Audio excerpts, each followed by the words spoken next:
Viewers, আমার হাতে যে ফোন দুটি দেখতে পাচ্ছেন, একটি হলো পোকো F1 আর একটি হলো পোকো F3।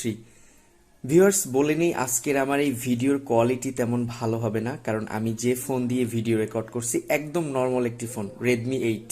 আর আমার ভালো দুটি ফোন তো আমার এই হাতে, তো বাধ্য হয়ে এই বাজে ফোন দিয়ে ভিডিওটি রেকর্ড করতে হলো। তো যাই হোক, আজকের এই ভিডিওটির উদ্দেশ্য হলো যে পোকো F1 এবং পোকো F3 পার্থক্যটা আপনাদেরকে দেখ এবং কোন ফোনটি বেস্ট সেটি আজকের এই ভিডিওটি দেখলে আপনারা ক্লিয়ার হয়ে যাবেন। তো প্রথমেই বলে নিই ভিউয়ার্স, আমি এই ফোনটি কেনার পরে আমি জাস্ট আমার চ্যানেলে একটি রিভিউ দিই। এই যে ভিডিওটি দেখতে পাচ্ছেন যে ফ্ল্যাগশিপ হত্যাকারী পোকো F3। তো অনেকে আমাকে কমেন্ট করেছেন, ভাই এত টাকা বেশি দিয়ে কেন এই ফোনটি কিনলেন, এটি তো বাইরে অথবা আউটলেটে অনেক কম দাম, আনঅফিসিয়াল। তো আজকে সেই প্রশ্নের উত্তরটাও দিব। এবং আমার এই ফোনটি প্রায় 4 বছর ধরে আমি চালাচ্ছি এবং এটি নতুন কিনে প্রায় 1 মাস হয়েছে আমি ব্যবহার করতেছি। তো এই দুটো ফোন ব্যবহার করে কোনটা ভালো এবং কোনটা কমফোর্ট বেশি এবং দুটো ফোনের ভিতরে কোনটা ভালো আমি আপনাদেরকে আজকে ক্লিয়ার করে দিব। এই ভিডিওটি ফুল দেখলে আপনারা বুঝতে পারবেন, তো ধৈর্য সহকারে ভিডিওটি দেখবেন। তো ভিউয়ার্স, বলে নেই পোকো F1 এবং পোকো F3 ভিতরে প্রথমে যদি আপনি আমাকে প্রশ্ন করেন যে দুটো ফোনের ভিতরে বেস্ট কোনটি, তাহলে আমি কোনো দিকটা না ভেবে উত্তর দিয়ে দিব Poco F1 best Poco F3 থেকে। এখন আপনারা প্রশ্ন করতে পারেন পোকো F3 থেকে পোকো F1 বেস্ট কি করে হয়? আপনার কি মাথা টাথা খারাপ হয়ে গেছে নাকি?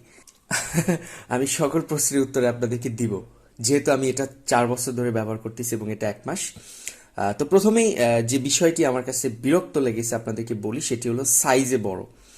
এই সাইজে বড় আর এটা একটু সাইজে ছোট দেখে আমার কাছে এটা ব্যবহার করতে মানে খুবই কমফোর্ট ফিল হয়, পকেটে রাখার জন্য, এক হাতে ব্যবহার করার জন্য, এবং ওয়েটও এটা অনেক কম, এর জন্য কিন্তু এটা বেস্ট মনে হয়। দ্বিতীয় নাম্বার হলো এটার সেন্সর। দেখতে পাচ্ছেন পোকো F1 এর একটি কিন্তু ফেস সেন্সর আছে, অর্থাৎ ফেস আনলকের জন্য আলাদা একটা সেন্সর এখানে ব্যবহার করা হয়েছে।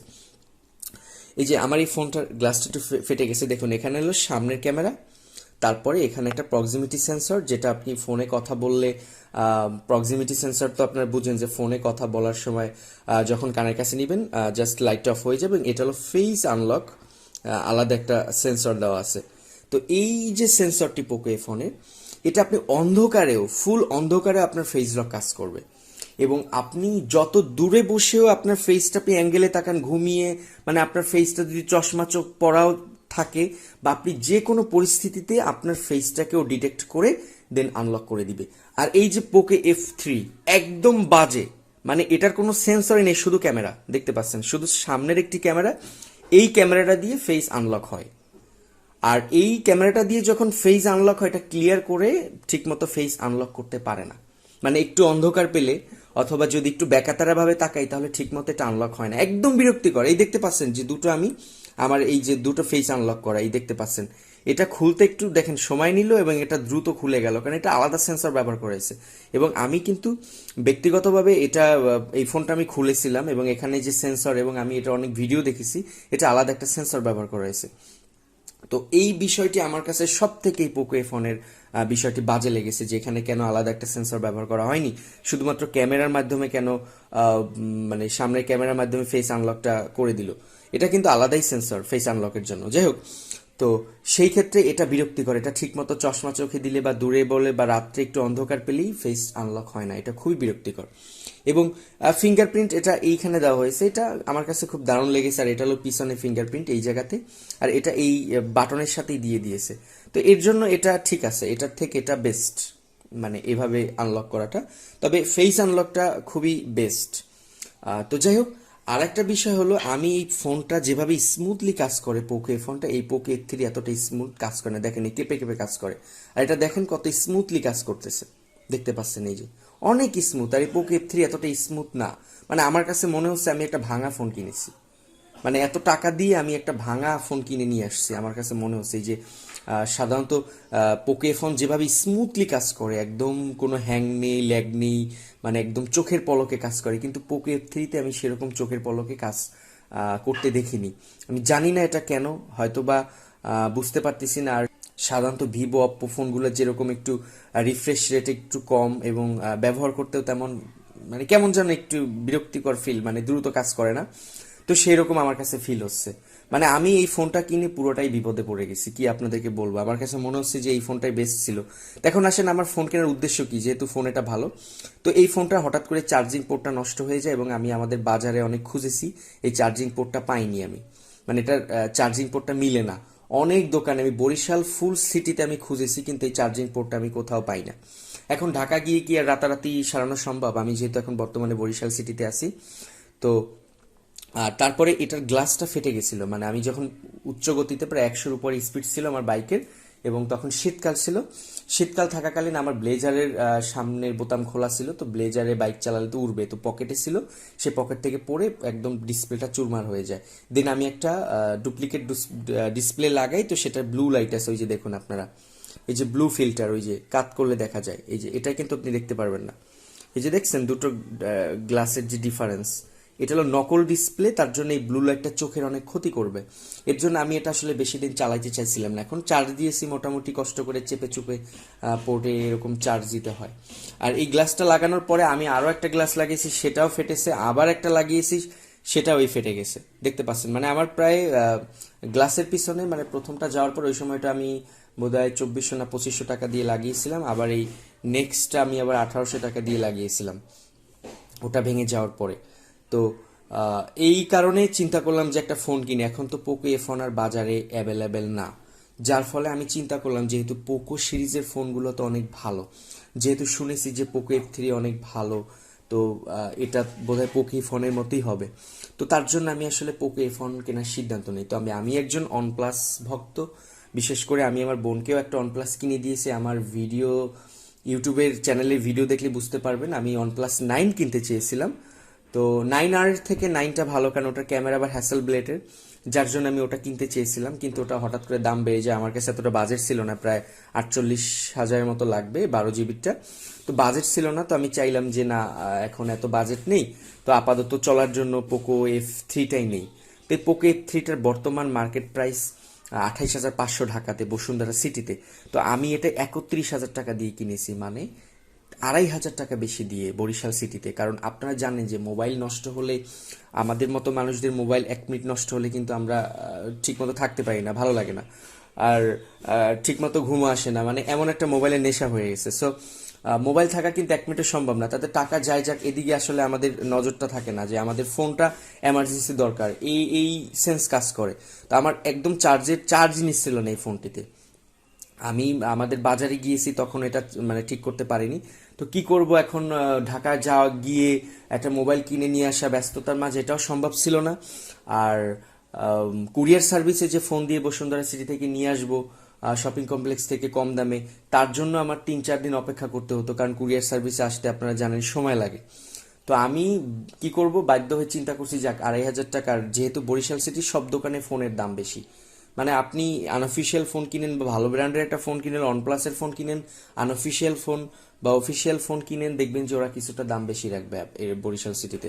ঢাকা তো অ্যাভেলেবেল ফোন পাওয়া যায় সব জায়গায়, বরিশালে তো হাতে গোনা, বরিশাল পুরো সিটিতে হাতে গোনা কয়েকটা মোবাইলের দোকান, এছাড়া বেশি মোবাইলের দোকান নেই। তো এই সিটিতে আর মানে কি বলবো, কয়েকটা দোকানে মোবাইল আছেই। এই আমি বরিশাল সিটিতে যাওয়ার পরে টোটাল সমস্ত দোকান তন্ন তন্ন খুঁজে পেয়ে কয়েকটা দোকানে পোকো ফোন পেয়েছি, ওরা আরো বেশি চায়। তো বাধ্য হয়ে যে মোবাইল মেলা থেকে কিনেছিলাম, ওরা আমার কাছ থেকে 31,000 টাকা নিচ্ছে, অন্য দোকানে 31,500 টাকা ছাড়া দিবে না।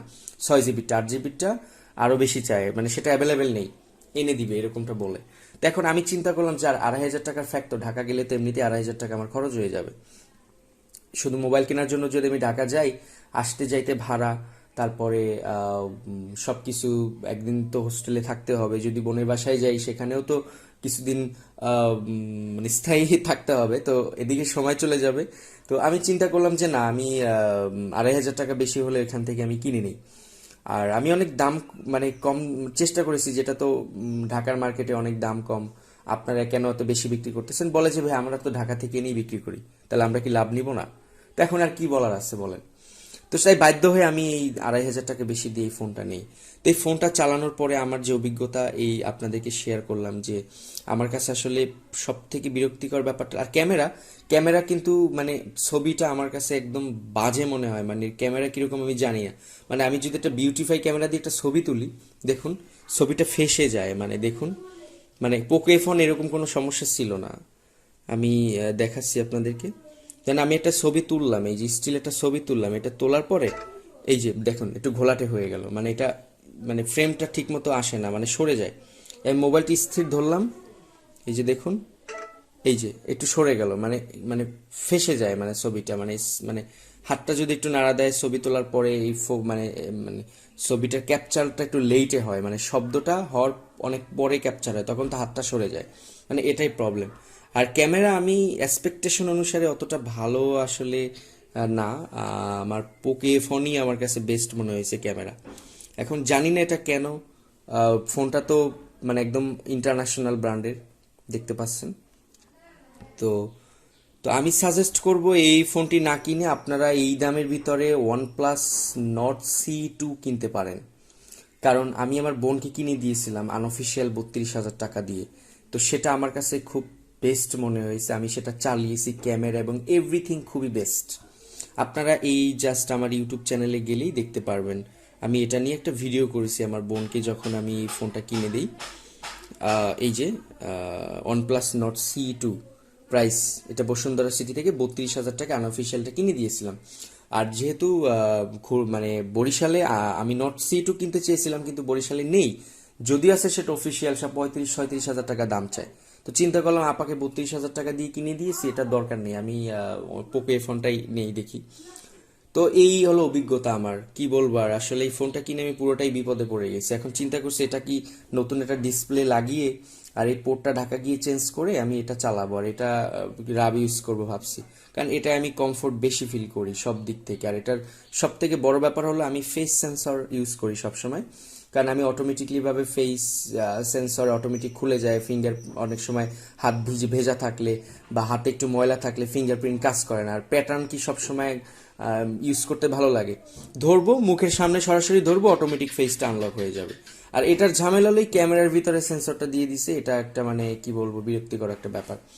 তো ভিউয়ার্স, ভিডিওটি অনেক দীর্ঘ হলো, আমি জাস্ট এই বিষয়গুলি ক্লিয়ার করার জন্য আপনাদেরকে এসেছিলাম। তো আমি একটাই সাজেস্ট করব, আপনার এই পোকে 3 না কিনে সরাসরি আপনার Nord C2 কিনেন, বেস্ট হবে। আমি এটা ফোন কিনে আসলে নিজেই হতভম্ব হয়ে গেছি, কি বলবো আপনাদেরকে। যাই হোক, আহ, আহ, আমি আপনারা জানেন যে আমি সব সময় ব্যবহার করার পরে সেটার বাস্তব যে এক্সপিরিয়েন্সটা আমি শেয়ার করি আপনাদেরকে। তো সবাই ভালো থাকবেন, সুস্থ থাকবেন, এই প্রত্যাশায় আল্লাহ হাফেজ।